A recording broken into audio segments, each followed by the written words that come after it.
प्रधानमंत्री मोदी के बाद पीएम कौन बनेगा? भागवत ने अब साफ कर दिया है और फैसला अब भाजपा और मोदी ही लेंगे।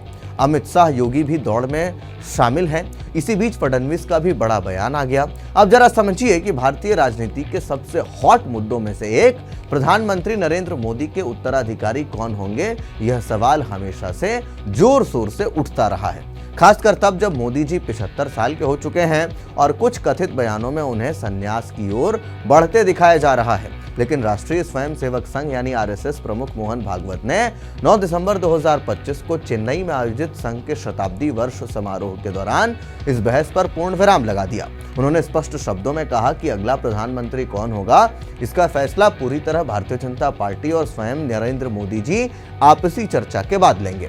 संघ का इसमें कोई हस्तक्षेप नहीं होगा। इस बयान ने सियासी हलकों में हलचल मचा दी है।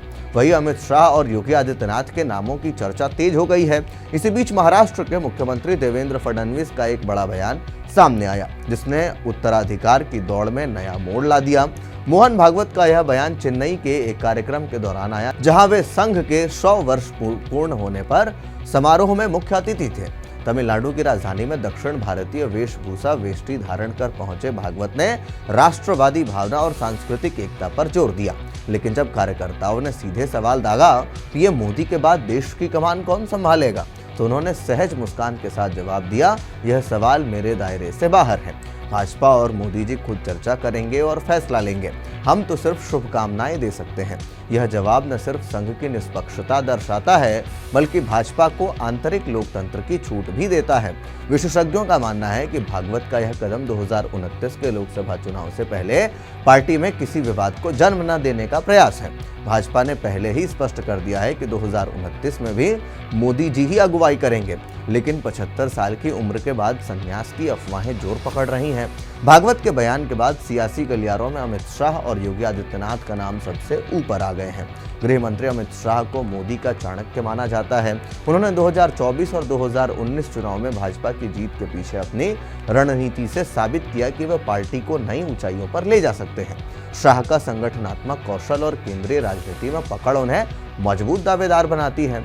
वहीं उत्तर प्रदेश के मुख्यमंत्री योगी आदित्यनाथ हिंदुत्व के प्रबल समर्थक हैं और 2019 में यूपी की सत्ता पर काबिज होने के बाद उन्होंने कानून व्यवस्था सुधार कर भाजपा के लिए उत्तर प्रदेश मॉडल गढ़ा दिया है। योगी का केंद्रीय नेतृत्व कई राज्यों में स्वीकार्य माना जाता है, लेकिन उनकी आक्रामक शैली कुछ लोगों को चुभती है। सोशल मीडिया पर #मोदी सक्सेसर ट्रेंड कर रहा है, जहां योगी समर्थक बुलडोजर बाबा को और शाह समर्थक होम मिनिस्टर को प्रोजेक्ट कर रहे हैं। इसी बीच महाराष्ट्र के मुख्यमंत्री देवेंद्र फडणवीस का बयान चर्चा में आ गया। 10 दिसंबर 2025 को एक कार्यक्रम में फडणवीस से जब उत्तराधिकारी पर सवाल पूछा गया, तो उन्होंने कहा, मोदी जी के अलावा किसी और के बारे में सोचना ही गलत है। वे स्वस्थ हैं, ऊर्जावान हैं और देश को नई दिशा दे रहे हैं। उत्तराधिकार की बात अभी समय से पहले है। फडणवीस का यह बयान मोदी लॉयलिस्ट की भूमिका निभाता दिखता है, लेकिन राजनीतिक विश्लेषकों का कहना है कि यह खुद को दौड़ में बनाए रखने का भी संकेत हो सकता है। फडणवीस ने 2014 से 19 में महाराष्ट्र की सत्ता संभाली और अब फिर से सीएम बनकर यह साबित किया कि वे संकटों में पार्टी को संभाल सकते हैं। उनका नाम उत्तराधिकार की दौड़ में कम चर्चित है, लेकिन पश्चिम भारत में उनकी मजबूत पकड़ उन्हें कांटे का दावेदार बना सकती है। विपक्ष ने इस बहस को भुनाने की कोशिश की। कांग्रेस नेता राहुल गांधी ने ट्वीट कर कहा, भाजपा में उत्तराधिकार की जंग शुरू हो गई। जनता को भ्रमित करने के बजाय विकास पर फोकस करें। वही समाजवादी पार्टी के अखिलेश यादव ने योगी पर निशाना साधा।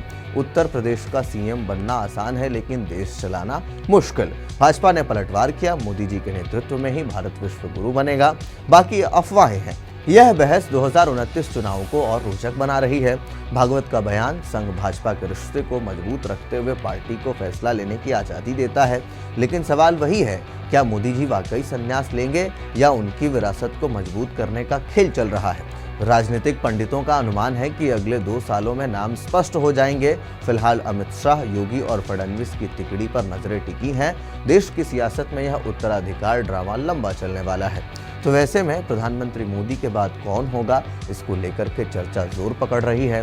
मगर इसी बीच लगातार बीजेपी जो है वो एक बात को प्रमुखता से रख रही है कि प्रधानमंत्री मोदी अभी स्वस्थ हैं और वे अगली बार भी यानी 2029 के चुनाव में भी पीएम के लिए खड़े रहेंगे। तो आप इस विषय को लेकर के क्या कुछ सोचते हैं कमेंट बॉक्स में अपनी राय ज़रूर दें।